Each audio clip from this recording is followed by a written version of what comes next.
Extinction is not inevitable. Extinction is a political decision. And in this instance, it's a military decision. The Center for Biological Diversity and Prutehi Litekyan Save Ritidian filed a lawsuit in the District Court of Guam a year after they issued a notice of intent to sue the Navy and U.S. Fish and Wildlife Service for violations of the Endangered Species Act related to the military buildup.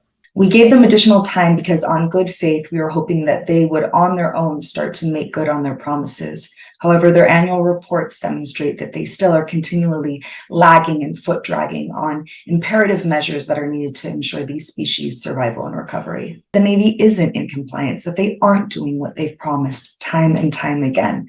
And so time is up. They said those protections aren't being enforced in the construction of the Marine Corps Base Camp Blaz on Guam, and they want to hold the Navy accountable to its 2017 promise to mitigate harm to endangered species like the Guam sihek, koko, and finihi in its buildup. The live firing range complex is larger than the village of Tamuning when you include the surface danger zone. And the base itself is larger than Sinahanya, Hagatnya, and Aganya Heights combined. And then you imagine that they had to clear hundreds of acres in order to build the base, which is mitigation doesn't happen in a vacuum. Mitigation is in direct response to destruction.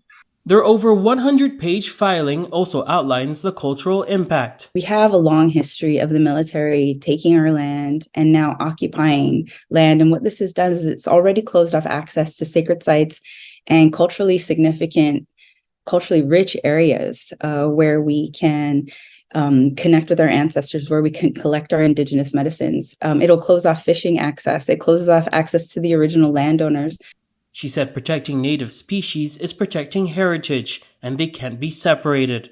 The government has 60 days to respond to the filing. KUAM has reached out to the Navy, U.S. Fish and Wildlife Service, and Department of the Interior for comment. Thomas Manglona, KUAM News.